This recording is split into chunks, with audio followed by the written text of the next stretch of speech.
Shalom. First and foremost, I want to give all praises to the Heavenly Father, Yahweh, Bahasham, Yahweh Shai, Bahasham, Rachahakwadash. Double honors to the apostles, the bishops, and the elders at Great Millstone who rule well.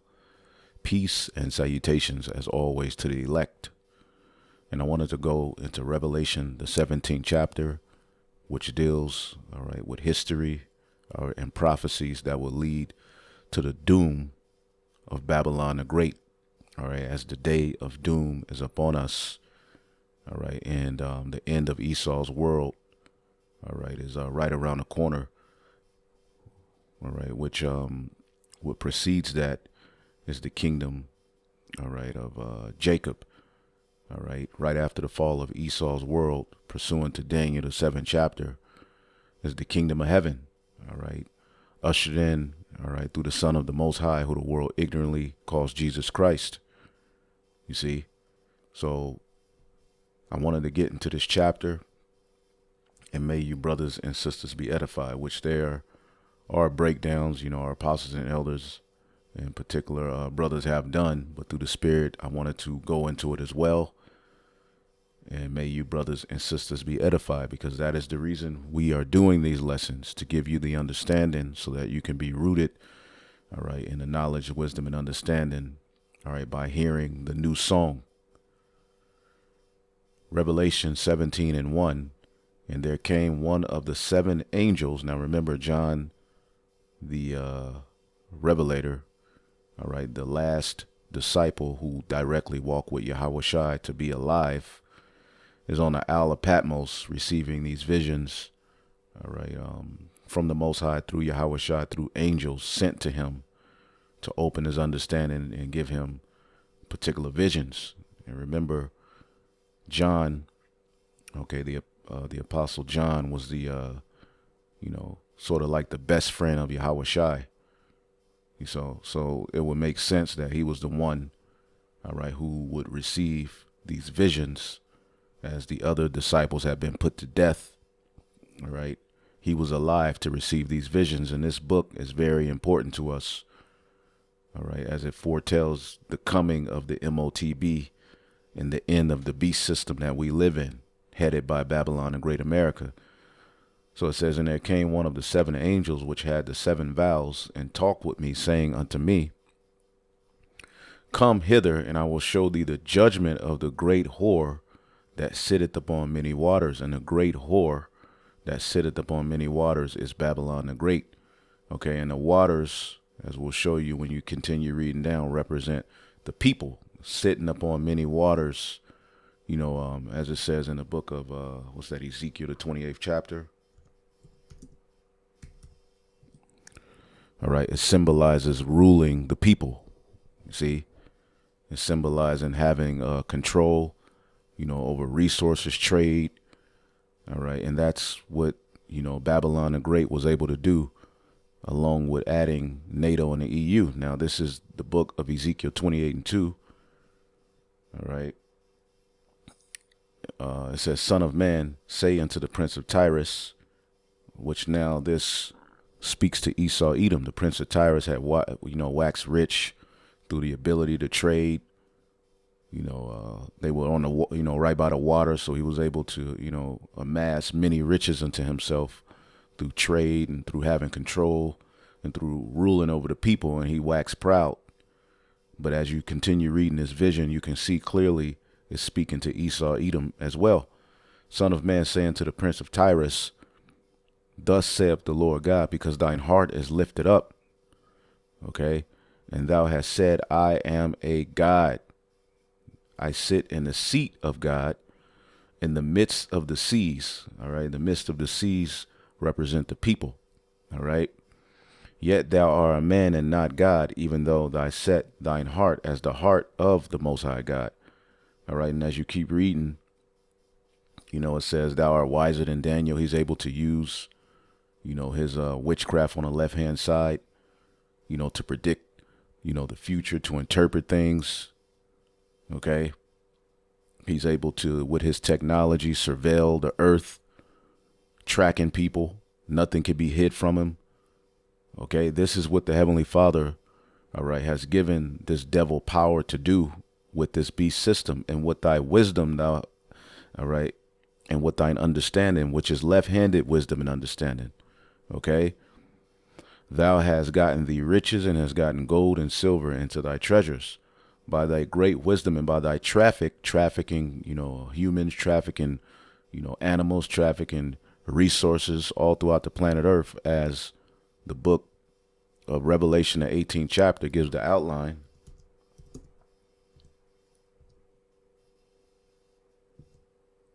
Let's get that book, the book of Revelation, the 18th chapter, how they would trade by ships. Let's just get to the point. Okay. Revelation 18 and 17, for in 1 hour is so great riches come to naught when this place is destroyed, and every shipmaster and all the company of ships, all right, and sailors and as many trade by sea stood afar off. And America has, all right, the most imports of any country in the world. Clearly, this is talking about America. You have people saying Babylon the Great is the Vatican. The Vatican isn't trading and importing the most out of any of the countries in the world. It's America. Okay, so they were made rich, as you see here in verse 19. These nations are going to cry when this great whore is destroyed. All right, because ultimately they made a bunch of money by being in league with the whore. Okay, so these particular merchants were made rich by the ships that they had in the sea. And this is clearly speaking of America, Babylon the Great. Okay, as a matter of fact, I have some things pulled up here. Let's see here. Let's look up which country has the most imports, all right, by sea, to show you that this Bible is faithful and true. Is speaking of the very system that we're living in. John the Revelator received these visions and is speaking to what we are living through right now. Give me 1 second here while this comes up. All right. Which country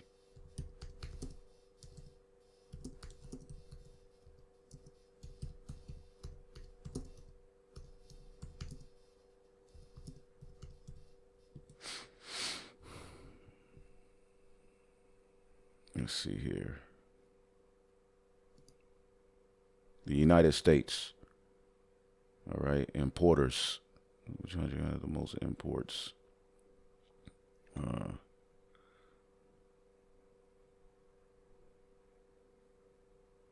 So United States exports, imports, all right, is pretty much number one. All right, you can look more into that. All right, but clearly these scriptures are speaking of, all right, the very system we're living in now. Okay, so Ezekiel 28:4, with thy wisdom and thine understanding thou hast gotten thee riches and hast gotten gold and silver into thy treasures. And by thy great wisdom and by thy traffic hast thou increased thy riches, and thine heart is lifted up because of thy riches. And this is the mindset of America, Babylon the Great. So going back to Revelation, the 17th chapter, okay, this angel is getting ready to show him the judgment of the great whore that sitteth on many waters, okay? And they have control of the people, all right? And through their philosophies, their mindset as well, they have control of the people. But their policy, all right, pretty much you have to trade, all right, in dollars, all right? I believe it's a certain percentage of deals, all right, throughout this world that the dollar somehow, some way has an influence. Okay, and that dollar is one of the many ways these nations commit fornication with Babylon, as well as her democracy, which we'll get all into all of that. But as you see here, let's get the book of Nahum, the 3rd chapter, all right, which is speaking of the judgment of ancient Nineveh, but again, that which is then is now. Okay, America is the modern day Nineveh. Nahum 3:4. Because of the multitude of the whoredoms of the well-favored harlot, the mistress of witchcrafts. Okay? that selleth nations through her whoredoms. You buy nations over to your witchcraft through whoredoms. All right. You go throughout the four corners of the earth. All right. Ruining cultures, turning the women against the men. All right. Polluting the children. Okay. With all of your wine. Okay. And when you look at, all right, the empire of Nineveh before it fell, the leaders were cross-dressers. The women were whores. Family structure was all messed up. All right. And the nations, I believe the Medes and the Babylonians knew, all right, that we could roll on these people because they're through. All right. Which Nineveh was the capital of the Assyrian Empire. Okay. So ultimately, the mistress of witchcrafts, the whoredoms of the well-favored harlot, which that speaks to America today. She goes around the earth, all right, playing the harlot with her many lovers. Okay. And she sitteth upon many waters, as the scriptures talk about Lucifer. He would sit up on the mount of the congregation in the sides of the north, having control over the Israelites. Okay. Pretty much subduing the nations. Okay. As it talks about in Revelation 13 real quick, and then we'll keep going. Revelation, the 13th chapter, as this beast system is described. Revelation 13:7, and it was given unto him power to make war with the saints, the Israelites, and to overcome them, and power was given him over all kindreds and tongues and nations. See? And they that dwell upon the earth shall worship him. Okay? So through Edom ruling, okay, he's been given power over all nations, especially you Israelites. All right. And ultimately he's able to spread his propaganda, his wickedness, all right, using that sword. You see? Revelation 17:2, and the kings of the earth have committed fornication. All right, as the scriptures tell you, all right, Babylon have been a golden cup. Jeremiah 51:7, Babylon have been a golden cup in the Lord's hands. All right, hand that have made all the earth drunken. The nations have drunken of her wine. Therefore, the nations are mad. The nations have lost their mind. Okay, they've lost their mind. All of these nations are bugged out and need to be restored to a righteous order under who the world ignorantly calls Jesus Christ, which the throne of David is going to take care of that, because these nations are going crazy and mad. All right, through following Babylon the Great. Okay. It says, Babylon is suddenly fallen, and destroy how for her, take balm for her pain. If so, she may be healed. We would have healed Babylon, but she is not healed. Forsake her. So this place ain't going to be healed. You see? And the scriptures tell you in Revelation, the 11th chapter, and the nations were angry, and the time of thy wrath has come. And we're living in that time now. These nations are all angry and trying to figure out ways around Babylon the Great and its dominance through that dollar and through that sword. So the Lord is dividing the sword.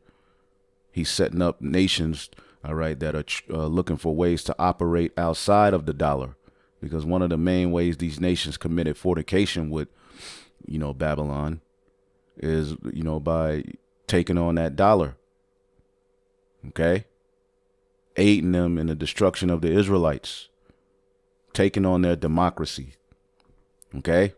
And many, many more things, man. Whoring out their daughters, okay, taking on the sodomite culture, which all of these heathen are into that garbage.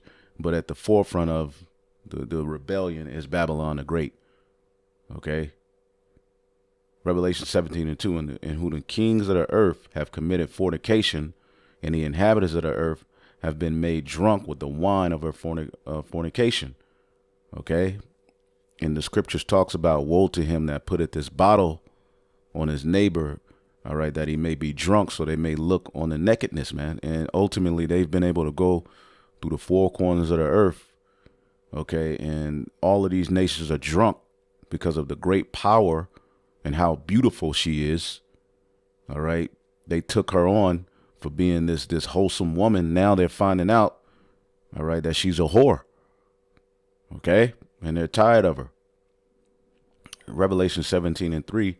So he carried me away in the spirit into the wilderness, and I saw a woman, okay, which this woman represents America, the whore, sit upon a scarlet colored beast. Okay, and the scarlet colored beast, all right, represents the NATO and the EU.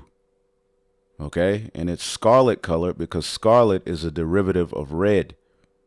Okay, pointing to Esau Edom's rulership, which when you go into the scriptures, it was promised to Esau Edom when he cried for a blessing.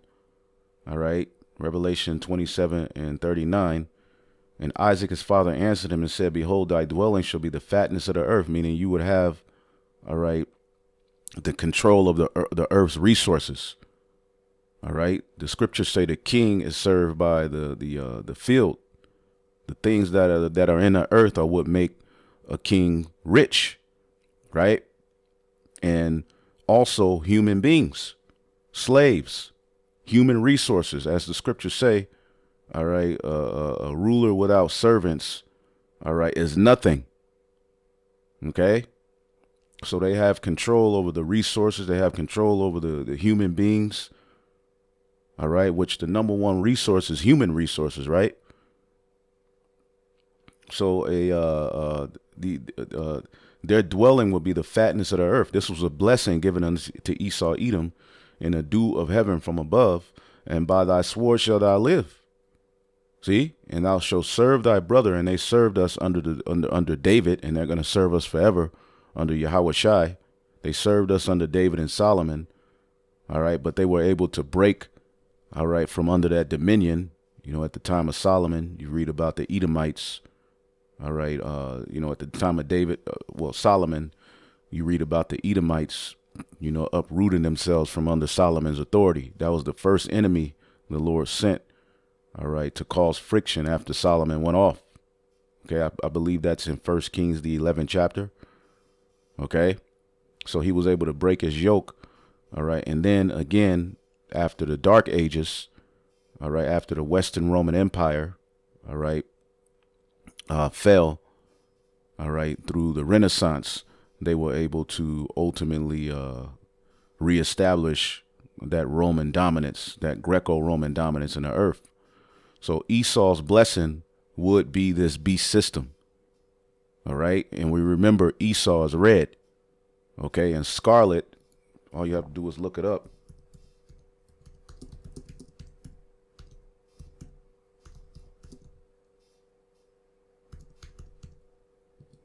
Okay, scarlet is a derivative, if I spelled that right, of red. All you have to do is just look up, see if it comes up, the color scarlet. All right, and scarlet is tied to sin in the scriptures. Okay, give me 1 second. This damn thing. All right. Scarlet is tied to sin in the scriptures. The scriptures say, though your sins be as scarlet, right? And this is the man of sin, okay? And through this beast system that he rules under, okay, he's been given power. Yeah, scarlet is pretty much red, okay? And red points to Esau Edom, okay? Let's see if I can look that up real quick. Scarlet. Let's see here.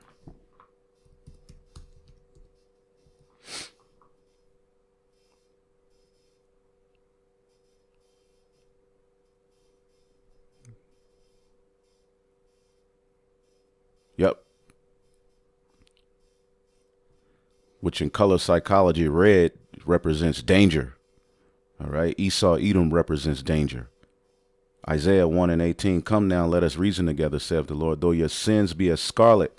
So scarlet is tied to sin, and this is the man of sin, all right, ruling, all right, in the blessing that was given unto him, all right, by Isaac. Okay. So the scarlet colored beast represents this beast system that aids Babylon the Great in all of her destruction, all right, and makes her a powerhouse, okay, full of the names of blasphemy. Okay, so I saw a woman sit up on a scarlet colored beast. So this woman is riding this beast. All right, and I just did a video recent of how, a member of the EU Parliament, all right, admitted, all right, that they're very hypocritical, all right, because they go around calling these other countries and nations, savages and terrorists. But here it is, they've aided America, all right, in the destruction. Iraq is an example. Syria is an example, and there's various examples. All right, even what they're doing over there, those Israel's doing to those Palestinians. They've aided, all right, Babylon the Great. They've aided those small hats in their wickedness, man. And it's full of the names of blasphemies, because out of this system comes nothing but blasphemy against the Most High. Okay, taking us back to Revelation 13. Okay, because in this chapter, Revelation, the 13th chapter, all right, John the Revelator lets us know that this very beast system that he's speaking of begins with the Greeks. And what happened at the time of the Greeks? Okay, let's get the book of First Maccabees, the leopard, the Greeks. As John says here, Revelation 13 and 1, and I stood up on the sand of the sea, and I saw a beast rise up out of the sea, having 7 heads and 10 horns, which we'll break that down. And upon his horns, 10 crowns, meaning they're going to be winning in this system. Okay. And upon his heads, the names of blasphemy. Okay. All of these Edomite, all right, systems forward blasphemy against Yahweh Bashim Yahushai, anti-Messiah behavior. Okay. And remember, the Greeks and the Romans got their gods and their system of worship, all right, from the ancient Babylonians. Okay. From, all right, Canaan. All right. From Egypt. Okay. So all of the anti-Messiah forms of worship that we see being pushed here, they go all the way back to that. Blasphemy against the Most High, man. And the beast which I saw was like unto a leopard. So it starts with the leopard, which when you go to Daniel's vision in Daniel, the 11th chapter, all right, the leopard, all right, Daniel 7 and 6, and I beheld, and lo, another like a leopard, which had on the back of it 4 wings. This represents Alexander the Great, the beginning of the Edomites stealing the lands of the Japhetic people, right? And ultimately, once Alexander died, he had his 4 generals, Lysimaeus, Cassander, Ptolemy, and Seleucid. All right, out of the Seleucid came Antiochus Epiphanes, who led that great rebellion against the Jews when you read the book of Maccabees. So the leopard, okay, was the beginning of Esau, Edom's power structure, which is the Greeks. And when the Greeks came onto the scene, okay, what did they do? Verse 2, and made many wars. First Maccabees 1 and 2, and made many wars and won many strongholds and slew the kings of the earth. All right, because remember, they were blessed with the sword when you read the book of Genesis. All right, so it started with the Greeks, but Rome is where they got their true power from. See? And see, this is what has been reborn into the earth, starting at the Renaissance all the way unto now. The Greco-Roman beast image, all right, is in the earth now. Why you think they just had those Olympics? Okay, and went through the ends of the earth and took spoils of many nations, insomuch that the earth was quiet before him, whereupon he was exalted and his heart was lifted up. Speaking of Alexander the Great, okay, Alexander, who was a clear historical figure, you can look up, he's mentioned in the Bible. All right, and he gathered a mighty host and ruled over many countries, all right, and nations and kings who became tributaries unto him.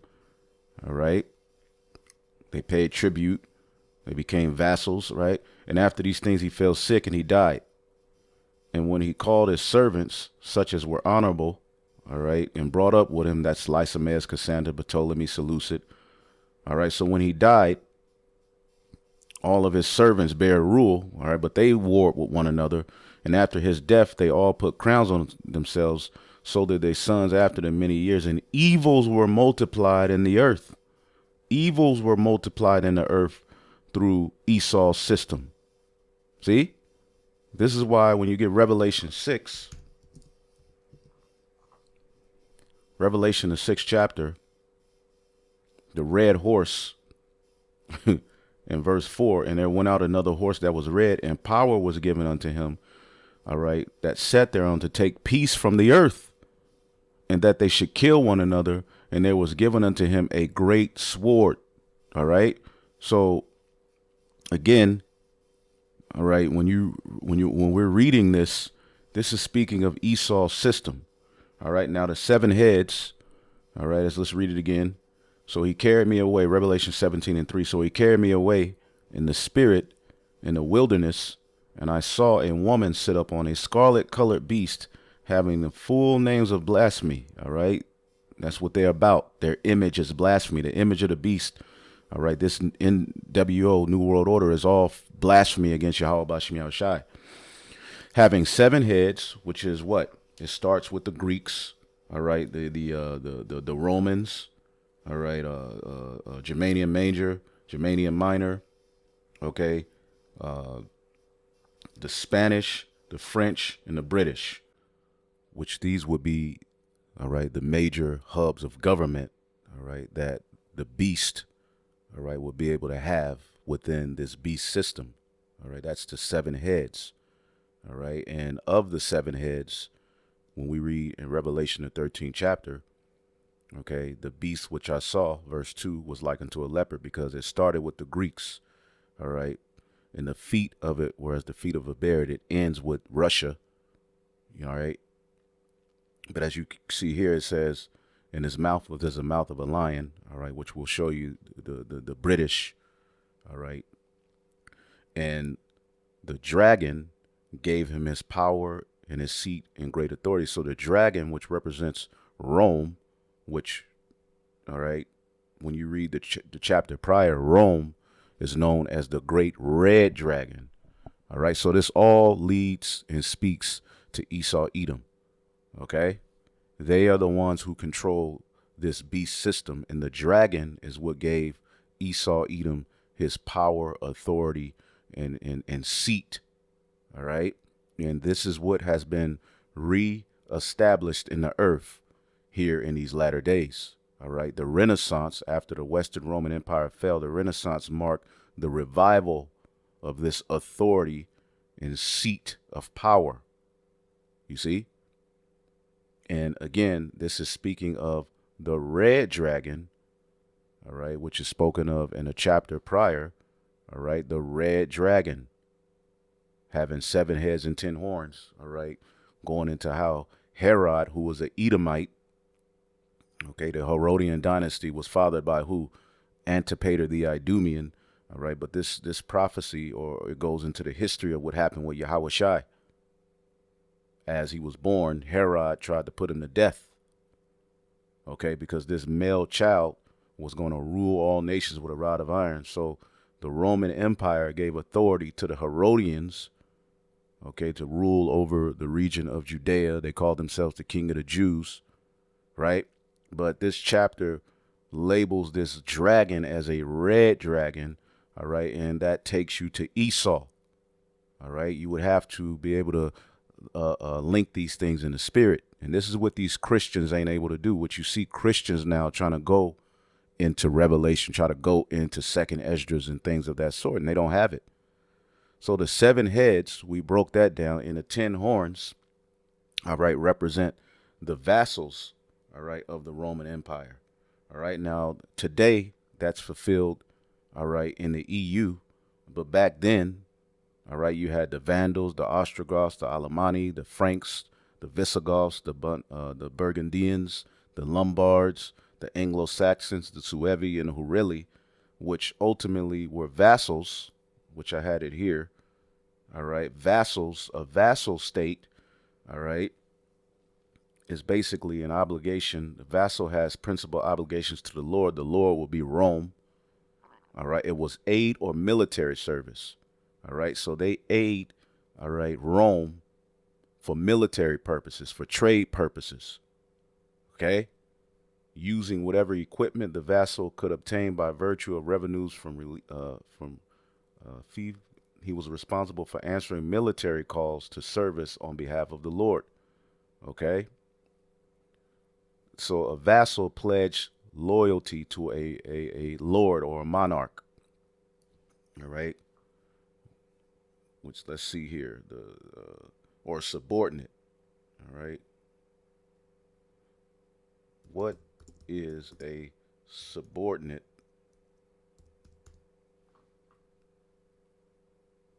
Okay.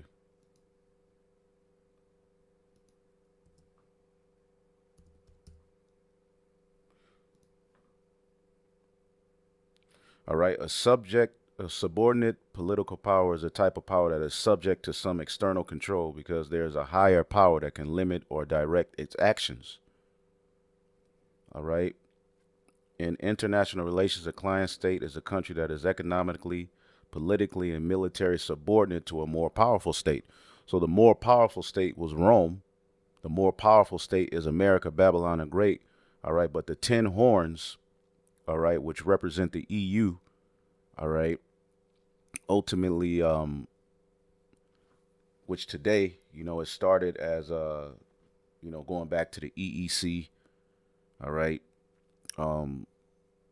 Belgium, France, Germany, Greece, Italy, Luxembourg, Netherlands, Portugal, Spain, all right, the UK, then eventually, Australia, Denmark, Finland, Ireland, all right, and so forth. Now all of it, there's pretty much, I believe, 27 members of the EU, all right, but when you go into the history of the EU, okay, the EU as we know it today goes back to 1993, but they had been working on these, unions, establishing these common markets going back, all right, to the 40s. The 49 NATO was created. And what was the purpose of NATO? Okay, to combat, all right, the USSR, the Soviet power, which was Russia, right? And remember, after World War II, Europe was all messed up, all right? So they started to get things together through, things like NATO, things like the EU, all right? And eventually it led to the rebirth of Rome, okay? Which, again, this all goes back to the Renaissance, starting in the 1400s. So this beast system was able to eventually become a dominant power on the planet Earth through establishing the NATO and the EU. That's why it says, okay, the whore rides the beast. But as you can see here, 10 Western European countries, all right, create the Council of Europe, all right, and as you keep going, eventually in 1957 you have the Treaty of Rome, showing you that this is the reestablishment of Rome, all right, and the role of the EU, which you can look it up, all right.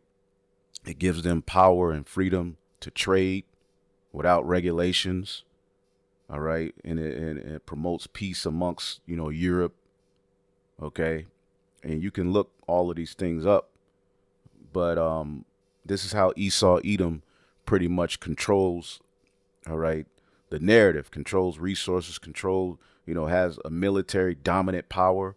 And this is why the Lord had to break up the EU and the NATO in these latter days, because it's too powerful. All right. It would look as though America would never lose, you see, but we're living in a time where the vassals and the subordinate countries, all right, are ultimately rising up. Okay. So I think what is yep.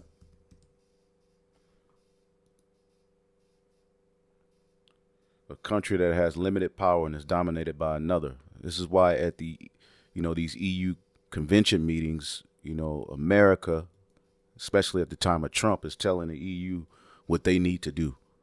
They need to put more money in the pot for the military purposes. Okay. And this is how America and those small hats are able to just do what the hell they want, because they're backed by a beast system. Okay. So again, Revelation 17:3. So he carried me away in the spirit in the wilderness, and I saw a woman sit upon a scarlet colored beast. Again, scarlet represents what? Red. Sins. And the name's full of blasphemy, having 7 heads and 10 horns. Okay. And the woman was arrayed in purple and scarlet color. Okay. And decked with gold and precious stones. And this represents the costliness. Okay. The royalty, the how much money they had. All right. Again, Revelation 13. All right.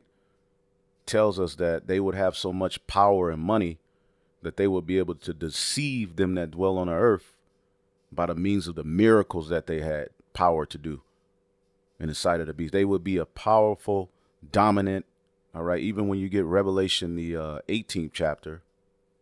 Let's get that. Revelation, the 18th chapter. It talks about how this Babylon was clothed in purple. Okay. The merchandise, Revelation 18:12. All right, the merchandise started at 11, and the merchants of the earth shall weep and mourn over her, for no man buyeth their merchandise anymore. We know America's a big consumer. Okay, merchandise of gold, silver, precious stones, pearls, metal. All right, and purple and silk and scarlet.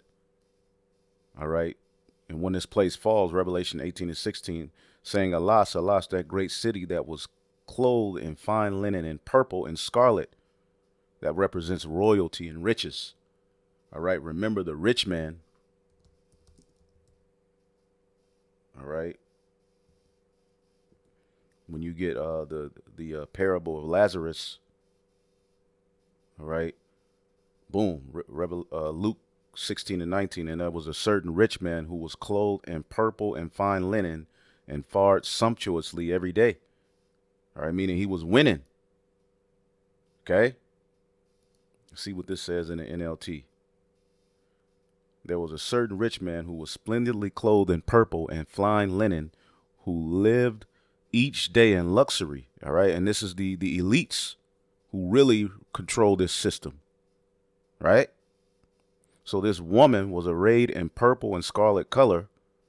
Okay. And decked with gold and precious stones and pearls, having a golden cup in her hands full of abominations and the filthiness of her fornication. And who gave this devil power to do this was the Most High.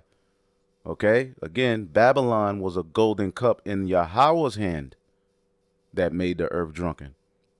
So it was the Lord who gave this devil power. So you can't say he's not fair. All right. You were set up.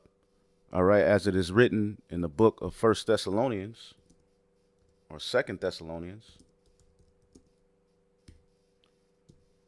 right? 2 Thessalonians chapter 2, all right? And 7, for the mystery of iniquity doth already work. And back then, that was the Roman Empire, the Western Roman Empire, okay? It was already at work. They were already in cahoots to get that birthright back. That's why they were calling themselves King of the Jews. Only he who now let it will let until he be taken out of the way. So the Lord has allowed this devil to build. All right, even after he fell, the deadly wound was healed. All right, he's allowed him, all right, until the time where he's going to be taken out of the way. Just like he allowed Pharaoh to rule and build up. And then shall that wicked be revealed, whom Yahweh, the Lord, through his son Yahweh Shah, shall consume with the spirit of his mouth through the prophets, and shall destroy with the brightness of his coming. Okay, even him whose coming is after the working of Satan with all power and signs and lying wonders. So this man is here to do the bidding of Satan. This man will come to do the work of Satan with counterfeit power and signs and miracles. Okay, his industrial revolutions, going back, starting at the British, which way it would afford themselves through the power of America that came out of the British. Okay, there's science. Okay, because you have to remember Daniel, as he described this place, all right, said, as you see here, Daniel 7:8, and I considered the horns, and there came up among them another little horn. Out of the fourth beast, which is Rome, came another little horn. This is Babylon the Great, before whom there were three of the first horns plucked up by the roots: Spanish, French, the British, the Revolutionary Wars. All right, led to eventually, all right, the 13 colonies being established. All right, out of the British, and then eventually through witchcraft and there, you have the 50 United States. And behold, in this horn were the eyes of a man, all right, representing, all right, he's merely a man, but he speaks as if he's the Most High. His science, and a mouth speaking great things. See that? A mouth speaking great things. And see, it will be through this system, the revival of this beast system, the 7-headed, 10-horde beast system, that ultimately the destruction will come. That's when the Lord will set a judgment. Okay, and then we'll go down here to where Daniel expounds, all right, on this beast. All right, and we'll go back to that. But let's get here. Okay. So this place was set up to do the bidding of Satan in the planet Earth. All right. And upon her forehead was a name written: Mystery Babylon the Great, the mother of harlots and abominations of the earth. And the Apostle Ramlab did a video some years ago on how this riddle, all right, it adds up to 666. But I'll have to find that video. All right. But Mystery Babylon the Great, the mother of harlots. See, this place is the mother of all harlots. Okay. All of the ancient, all right, forms, systems of rebellion are all fulfilled in America. All right. Along with this beast system. Okay. It's all forwarded through here. And they do it subtly, some things openly, some things secretly. But all of the gods and goddesses that were worshipped in the ancient times they're back here today, and it's played out through the behavior of the people. And I saw the woman drunken, all right, Rome, America, drunken with the blood of the saints, man. All right. And just think of what, how many Israelites have been destroyed through this system, man. What they did to the so-called Native Americans, man, what they did to you so-called Negroes, West Indians, Haitians. Okay. Drunken with the blood of the saints, man. Okay. And that's why it says in the prior chapter, Revelation 16, all right, in 5, and I heard an angel of the water say, Thou art righteous, O Lord, which art and was and shall be, because thou hast judged. Okay. For they have shed the blood of the saints and the prophets, okay, under the Roman, going back to the Greeks. What did the Greeks do? They shed the blood of the saints because some of them didn't want to submit to their Hellenization, their gods, get branded, which today is going to be a physical mark, a digital mark, instead of a brand or a tattoo like they made you get, all right, in the ancient Greco-Roman Empire. See, purpose of branding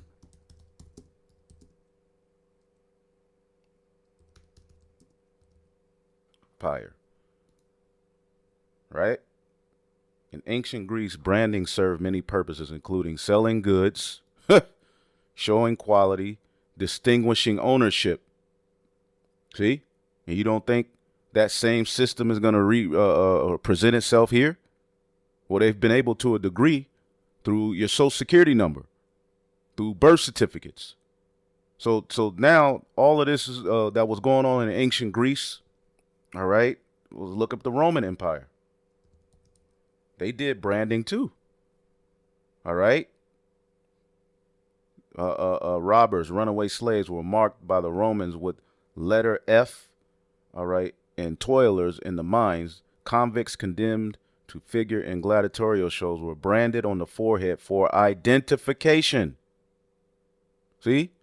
So you don't think that which is then is now?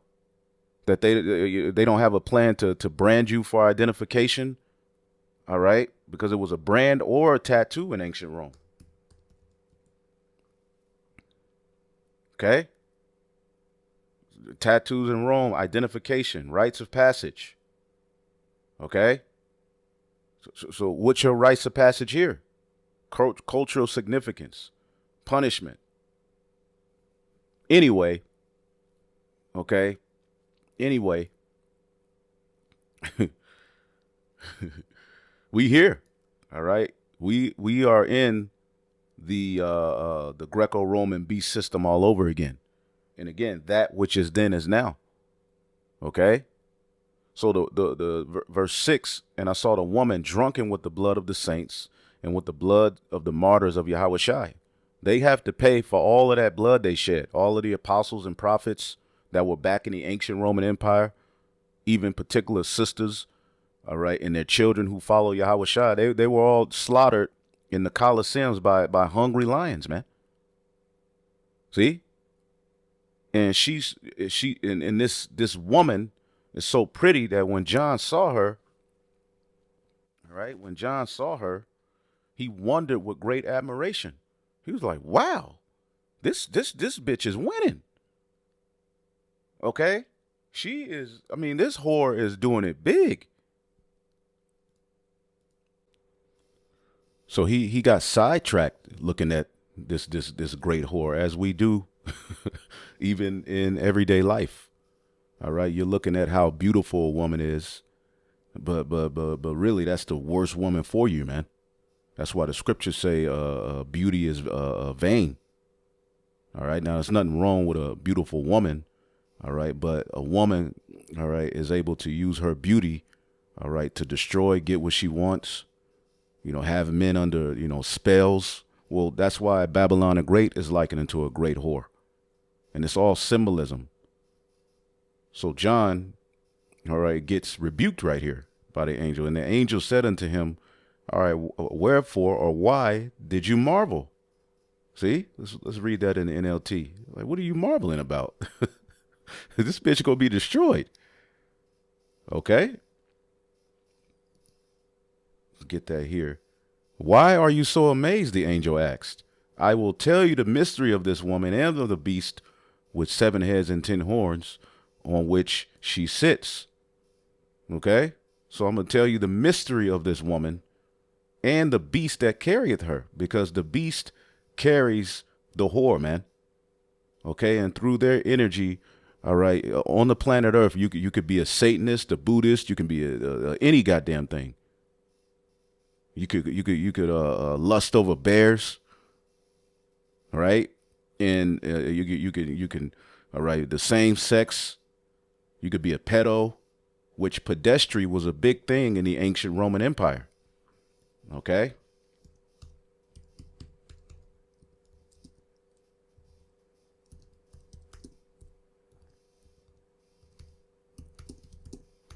See, this is a part of the image of the beast.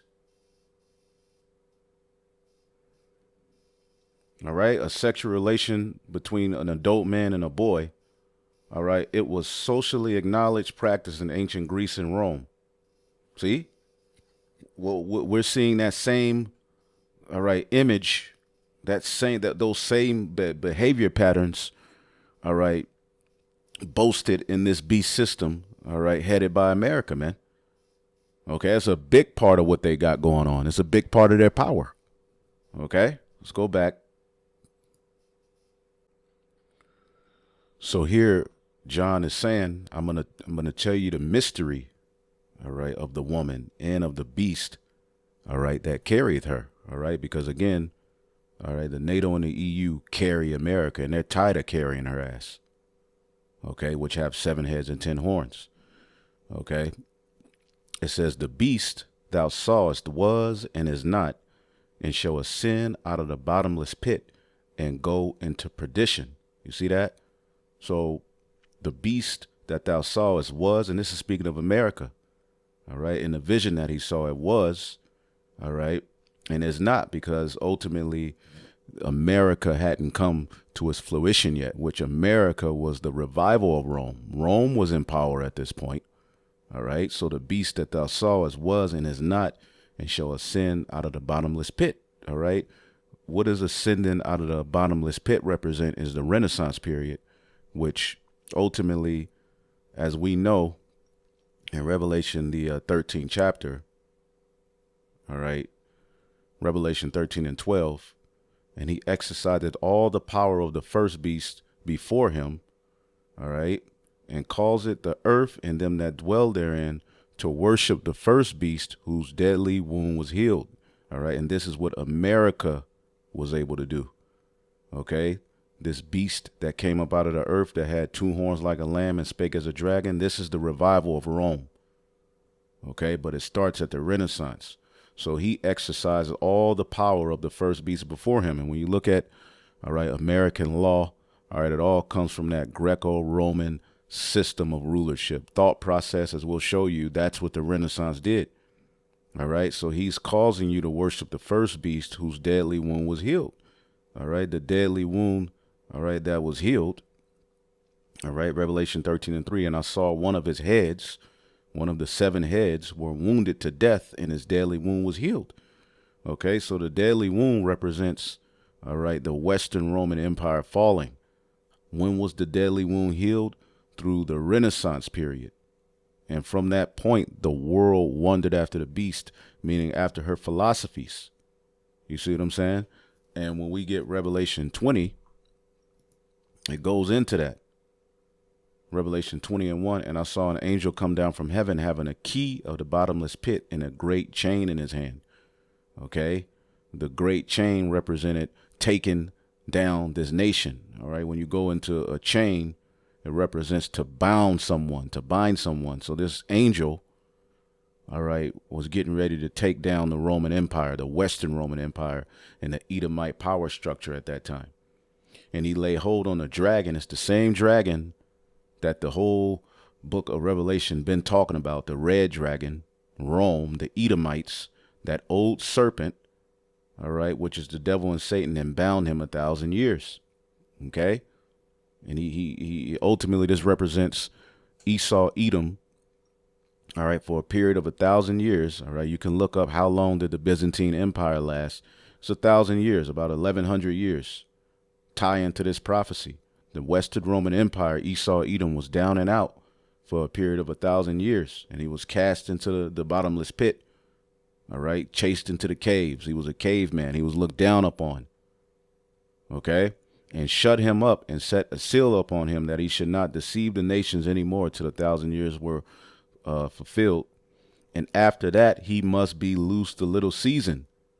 See, he must be loosed a little season. That old serpent called the devil and Satan, which we just showed you in 2 Thessalonians, that this group of people, the biblical Edomites, is here to bring the energy of Satan into the planet Earth.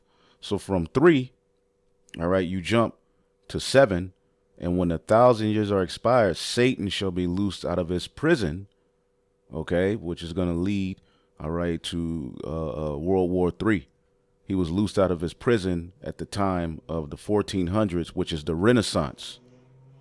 Okay? The Renaissance. And what was the Renaissance? All right, the Renaissance, which means rebirth, is a period in history, all right, in the European cultural movement covering the 15th and 16th century. All right. And there you go. The term means rebirth. Okay. And as you can see here, associated with social change, art, all right, literature, architecture, exploration, science. Okay. The Renaissance was first centered in the Republic of Florence, then spread to the rest of Italy, and later brought to Europe. Okay. And ultimately, it will be forwarded through America. Okay. But as you can see here, the Renaissance intellectual basis was founded in its version of humanism, which is that you know, the non-belief of the Most High, belief in self. Okay, that humanist mindset goes back to that Greco-Roman system, derived from the concept of Roman humanitas. All right, and the rediscovery of classical Greek philosophy, such as, all right, Protagoras, who said that man is measure of all things. They worship themselves. Okay, So you could keep looking, but pretty much, as you can see, this was the rebirth of the Greco-Roman Empire, the Greco-Roman thought, the Greco-Roman science, the Greco-Roman philosophy, the Greco-Roman way of ruling. See, this system that we're living in, all right, is an extension of that Renaissance, rebirth, okay? And what was the importance of the Renaissance? Okay, the Renaissance period was a time of great creativity and curiosity that changed the way people thought and influenced the world for centuries. So as you read in Revelation, all right, the 7th chapter, okay, Revelation 17:8, and the beast that thou sawest was and is not, because they hadn't come to their full power yet through America. See, it was, Rome was in power, but it wasn't in its full power. All right. It didn't fulfill the blessing of the fatness of the earth. That blessing will be fulfilled through the system we live in now. All right. When Esau, Edom ascended out of the bottomless pit. All right. For the purpose of going into perdition. He ascended out of the bottomless pit. All right. And pretty much, as you read in Revelation 20, all right, Revelation 20:7, and when 1,000 years are expired, Satan shall be loosed out of his prison and shall go out to deceive the nations which are in the four quarters of the earth, leading to the war led by Gog and Magog, which is the end of this beast system. You see? And what has he done? He's deceived everybody by bringing in this godless, humanist mindset, all right, that changed the way people thought. All right, changed the way people dealt. All right, they brought about romance. All right, which everything is based upon emotion and not truth. All right, it doesn't get the job done. Okay, it was the time of new discoveries, inventions, and styles, including humanism, which humanism, okay. All right. They don't believe in the Most High, that the agnostic atheist mindset. Esau brings that about. All right. Believe that we understand the world and what is true through experience and reason, not through the Bible, not through the Most High. All right. All right. Yada, yada, yada. All right. You can look up that humanist mindset, but that actually goes back to these Edomites and that Greco-Roman Empire. All right. Inventions. All right. They brought inventions, exploration. They were able to explore, conquer, colonization, art. They took down the dark images. All right. And pretty much painted their own images. All right. The revival of classical learning and wisdom. What is classical learning and wisdom? All right. What is the classics? Okay. As a matter of fact, see if we can look it up here.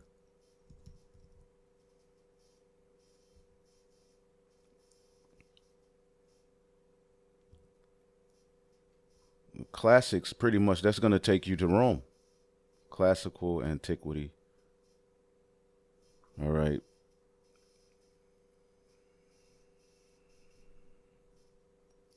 Let's just look it up here. The classics.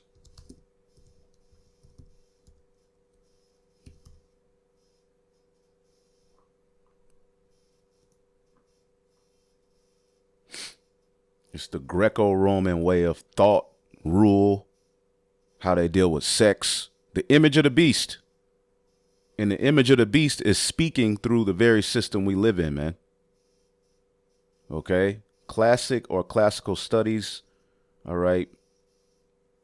The study of classical antiquity in the Western world. They study classical Greek and Roman literature and so forth. This is what you're learning. In Western civilization, the study of Greek and Roman classics was traditionally considered to be the foundation of the humanities and has traditionally been the cornerstone, okay, of a typical elite European education. So you're being trained, all right, in the mindset of these ancient Edomites that stem from the Greco-Roman system. Remember, all right, the beast which he saw, this beast system started with the Greeks, okay? And Rome gave them their power and authority.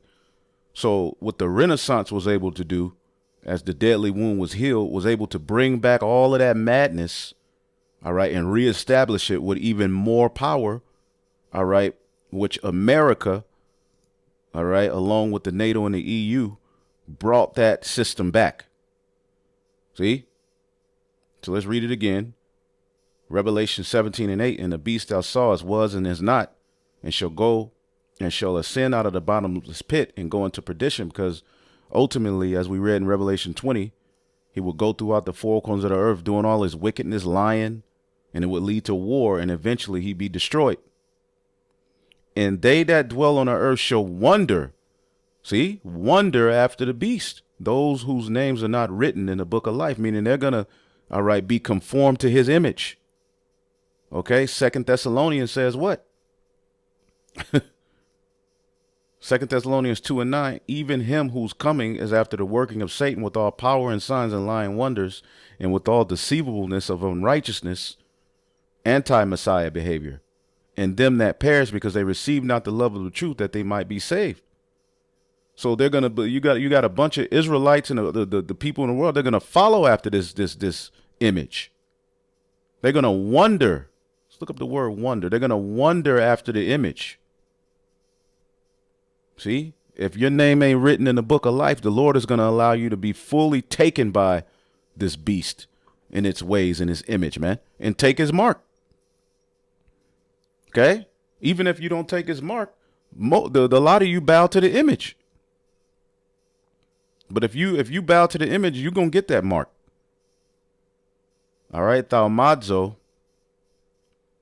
To wonder, to marvel, to be wondered at, to be had in admiration. So Esau, Edom, has been able to forward his supremacy through pseudoscience, okay, which the Lord has given him power to have in this beast system. Okay? So, and they that dwell in the earth shall wonder, those whose names are not written in the book of life from the foundation of the world, meaning they weren't chosen, all right, overall. When they behold the beast that was and is not and yet is. So it was, all right, at the time of Rome, and it is not because it had to be reborn through Babylon the Great, and yet is because, again, as we read in 2 Thessalonians 2:7, and the mystery of iniquity doth already work. It's already doing what is the wickedness. Okay? Operating in that anti-Messiah spirit back then at the time of Rome. Revelation 17:9. All right. And here is the mind which hath wisdom. 7 heads are 7 mountains, which represent 7 governments. All right. On which the woman sitteth. Okay. And again, those 7 mountains is the Greeks, the Romans, Germania Major, Germania Minor. All right. The Spanish, the French, and the British. America was born out of the British. All right. And there are 5 kings. 5 are fallen, as he's looking in prophecy. And back then, all right, those particular kingdoms under their ancient names fell. All right. But one is, and another is not yet come. All right. When he cometh, he must continue a short space. And that's speaking of British. So the 5 that fell, all right, are 5 members of this beast system, which all of these nations will be reincarnated, all right, through the Spanish, the French, the British.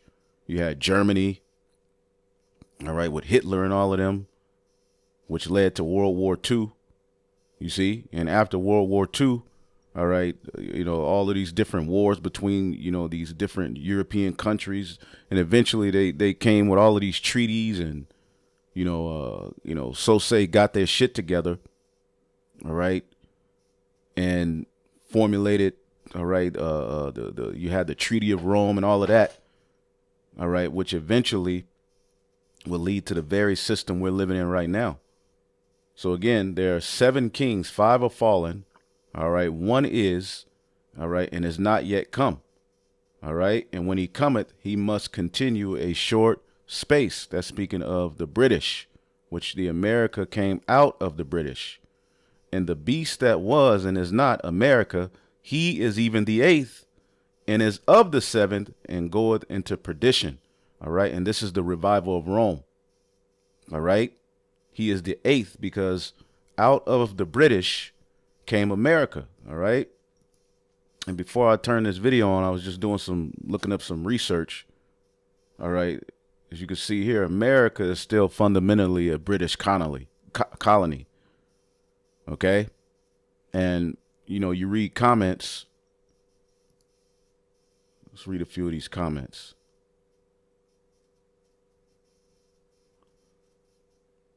Let's see here. It says what needs to be further investigated is why U.S. still continues to pay taxes to the city of London if it's a free nation. All right. The United States of America is a corporation ruled by the British Crown and the Vatican. And who is the crown of British is the bankers, the Red Shield, the Rothschild people. The U.S. is and has always been a huge corporation ruled from abroad. The initial name was the Virginia Company, which I believe that was in the 1600s, and is owned by the British Crown and the Vatican, who receive their yearly share of profits. The U.S. presidents are appointed CEOs. All right, they are not elected by the people, and their alliance is to the board of directors, not to the American citizens. We are seen as employees of the country, and voting is designed as a distraction meant to offer us the illusion of freedom. That's a great comment. Okay. But America came out of the British as the 13 colonies. Morocco was the first country to acknowledge the 13 colonies as a country. And eventually, all right, through wars, disagreements, and purchases, you have the 50 United States. Okay. Let's see here. The Jewish family that owns America, and you can look this up. It's a pretty good video. I watched it some months ago, but you can look at that too, all right, because America came out of the British, but technically it's still owned by the British, okay? And this is going into this history here in Revelation, the 17th chapter. Let's go back. Give me 1 second here. Goodness gracious. And this also speaks to Daniel, the 7th chapter, because the little horn that Daniel saw in Revelation, in Daniel, the 7th chapter, all right, is the revival of Rome. Give me 1 second. All right. Give me 1 second. Okay. Let's read this again. Revelation 17 and 10. And there are 7 kings, 5 are fallen. All right. And one is, all right, as he's looking into the future as well, the 5 that will be the fallen, all right, was the Greeks, the Germanium Major, Germanium Minor, all right, the French, the Spanish, right? And another one is yet come, which is the British. And when he cometh, he must continue a short space. All right. And that was the start of their industrial revolutions at the time of the British. And the beast that was and is not, the revival of Rome, which would be through America. Okay. Even he is the 8th and is of the 7 and going to perdition. See, this is how they're going to be destroyed. Okay. And let's go to Daniel, the 7th chapter. Okay. Again, you have the little horn that came out of the 4th beast. Okay.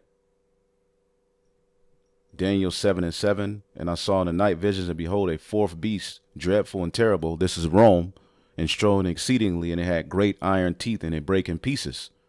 All right.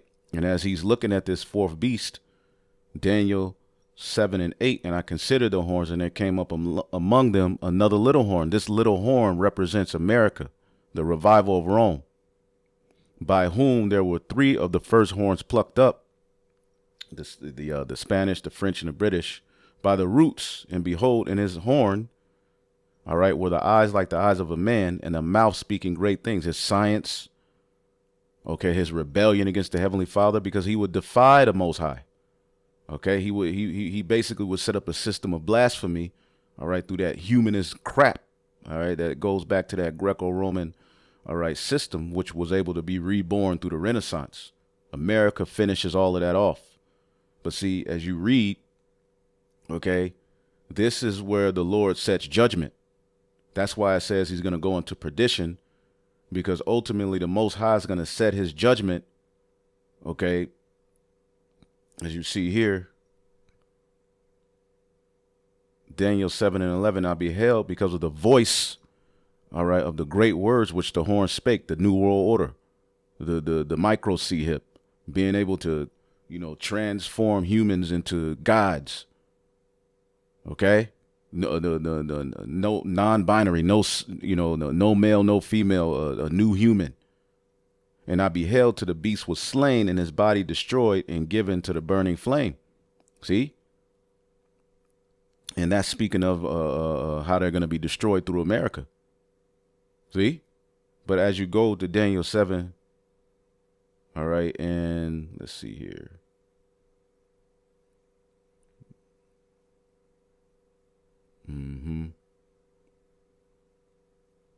He expounds on this revival of Rome. All right. Let's see here.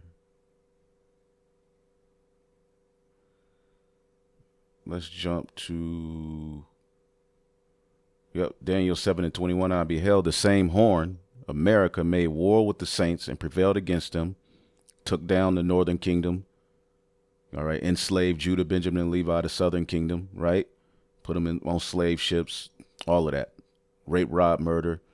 And he prevailed, all right, until, all right, the Most High set a judgment through his son, Yahweh Shai. All right? Give me 1 second here.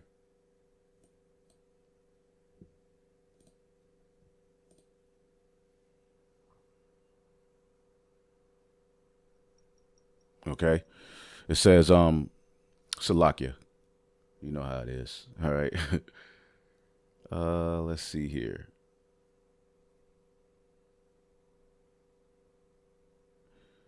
Let's see here. Daniel 7:23. Thus he said, the fourth beast, Rome, shall be the fourth kingdom upon the earth, which shall be diverse from all the kingdoms. All right. Because they had a senate. They didn't, set up monarchs as far as a king passing down the throne to his son. All right. They set up the senate. All right. And ultimately they would eventually devour the whole earth. All right. As it was reborn in the earth, and shall tread down and break in pieces. And the 10 horns are the 10 kings that shall arise. These are the vassals. All right. And we brought all of that out. But Daniel 7:25, and he shall speak great words against the Most High, and shall wear out the saints of the Most High, and to think to change times and laws, and they shall be given into his hand until a time and the dividing of times. All right. That 350-year period where the Lord would eventually send the Holy Spirit, which would lead to judgment, all right, being set. Okay. So this devil, through this system, all right, especially this little horn, America, Babylon the Great, is speaking great words against the Most High and wearing out the saints. Okay. So going back here, all right, Revelation 17:11, and the beast that was and is not, all right, even he is the 8th. He came out of the British, which is the 7th. All right. And is of the 7th, and shall go into perdition. He gonna be destroyed. The son of perdition, man. All right. And the 10 horns which thou sawest are 10 kings, which have received no kingdom as of yet. All right. But receive power as kings 1 hour with the beast. And that goes back, to around the time of the Treaty of Rome, which the 1 hour. All right. If you take, we know 1 day as 1,000 years with the Heavenly Father. All right. If you divide 1,000, all right, by 24, it's 24 hours in a day. All right. 1,000 divided by 24 gives you 42. All right. And when you deal with the 42 years, all right, when you go to the Treaty of Rome, all right, in 1957, all right, to around the early 2000s, all right, marks that 42-year period, all right, which in that 42-year period, all right, these EU countries, all right, were able to expand, all right, and eventually during that time, all right, in around 1991, it led to the fall, all right, of the Soviet Union. See, in the fall of the Soviet Union in 1991, which so-called ended the Cold War, all right, it allowed NATO to reinvent itself and take on new challenges. NATO's role changed from presenting a united front against the Soviet Union to a cooperative security organization, dialogue, cooperation, managing conflicts, expanding membership. They were able to expand, all right, even breaking some of the treaties they had with Russia, to no longer expand further east. Well, as you can see, they expanded, all right, further east towards Russia. And they're even trying to get, all right, Ukraine to be a part, all right, of that organization, NATO, all right, which is causing tension with Russia, all right, which we know that's a proxy for America dealing with that Ukraine situation. But the purpose of the Treaty of Rome, all right, in 1957, all right, was those 10 horns, all right. It says 6, but pretty much all of them. It says the Treaty of Rome was signed in 1956 by 6 Western European countries, all right, 6 EU countries to establish the EEC, all right, the European Atomic Energy, all right. And here you see Belgium, France, Germany, Italy, Luxembourg, and the Netherlands. These are all part, all right, of the 10 horns. So as you see here, okay, they receive power, all right, as kings 1 hour with the beast. They were able to expand. They were able to, come up. As you can see here, it created, better common markets, all right, based on the free movement of goods, people. They can move people, services, capital, transform trade, industry, manufacturing, work towards economic growth. All right, so they expanded their kingdoms, all right, through, all right, this Treaty of Rome, which eventually during this time led to the fall of the USSR, Soviet Union, which gave them dominance. All right, it takes a step towards a closer unification, all right, of Europe. Today's treaty signatories declare their intention to lay the foundations of an even closer union among the people of Europe, which this is all just a revival of Rome, okay? But even when we read Ezekiel 28, how it talks about through his wisdom, all right, and his understanding has he gotten the riches, and through his traffic, all right, one of the benefits of the EU, all right, and NATO is the ability to trade, all right, without any resistance, all right, to be able to move things, all right, to be able to have control of economies, all right.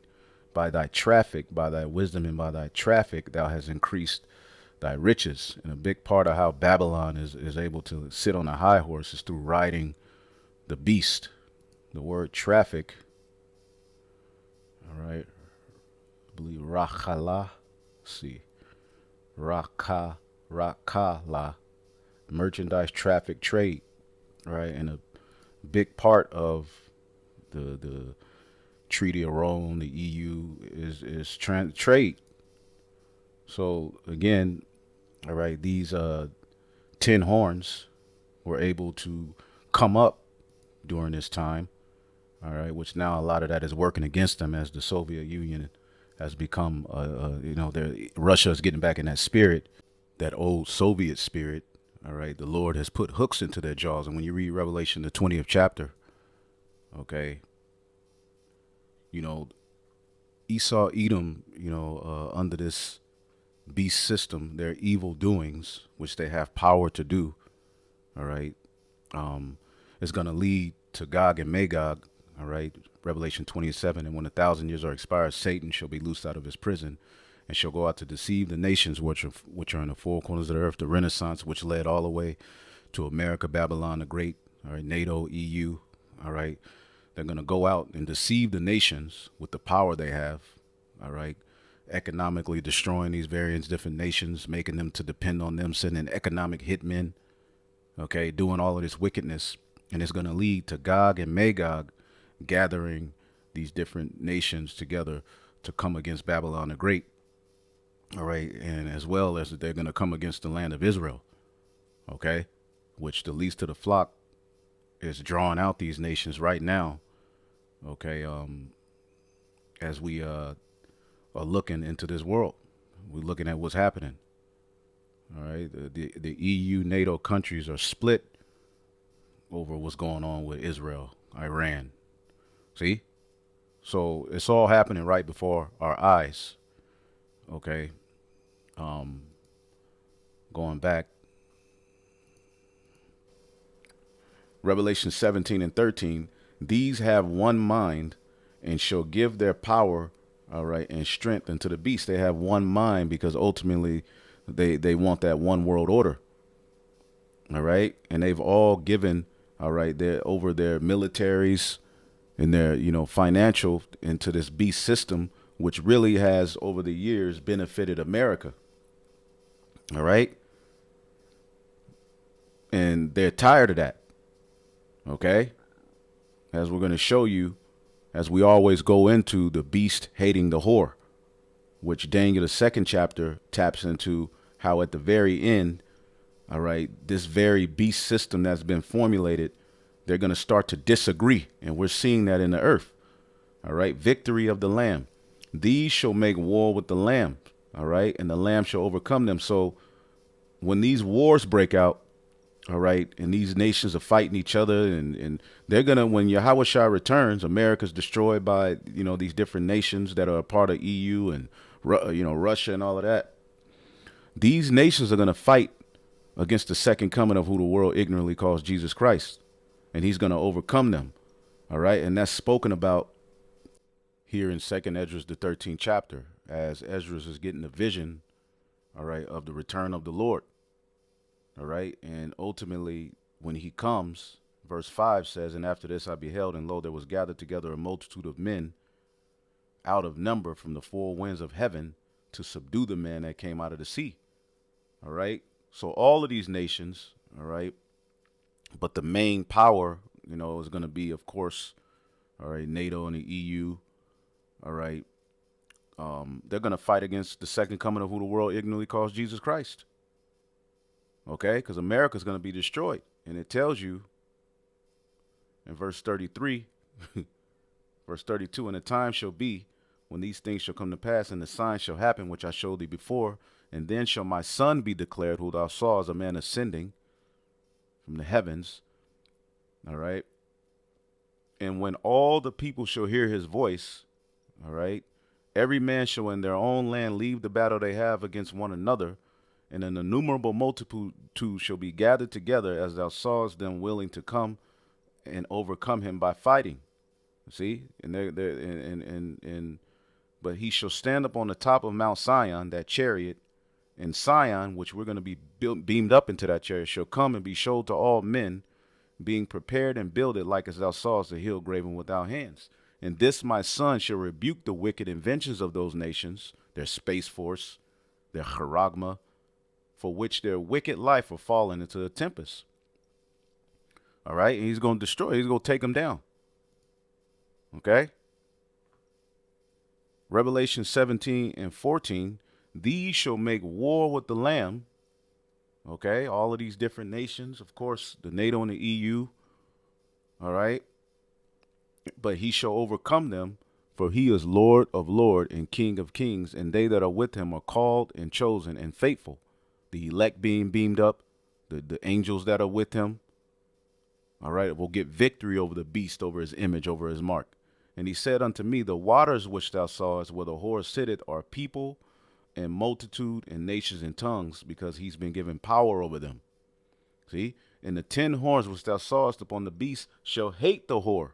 See, at one point they carried the whore, all right, but at the end of the vision, they're going to hate the whore, and shall make her desolate and naked, and shall eat her flesh and burn her with fire. So the EU and the NATO are going to be responsible for helping aid in the destruction of America, right? For God hath put it in their hearts to fulfill his will, and to agree to give their kingdom unto the beast, until the words of the Most High should be fulfilled. See? So he's put it in their minds to ultimately aid Babylon, the new Rome, all right, and to ultimately getting to where it's so powerful and dominant, all right, but at the very end, as it is spoken of in Daniel, the 2nd chapter, okay, Daniel, the 2nd chapter,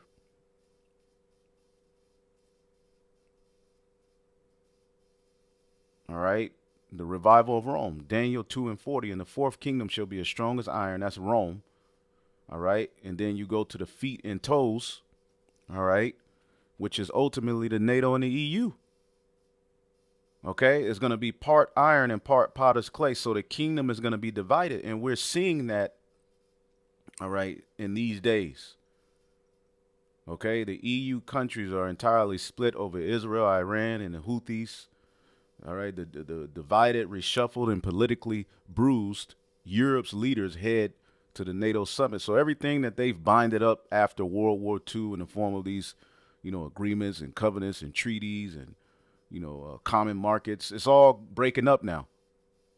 Okay, there's military power that now they're divided. How a diminished and divided Europe put on a brave face for NATO. Okay. Ahead of NATO summit a month ago, Europeans appear vulnerable and divided across from U.S. Boom.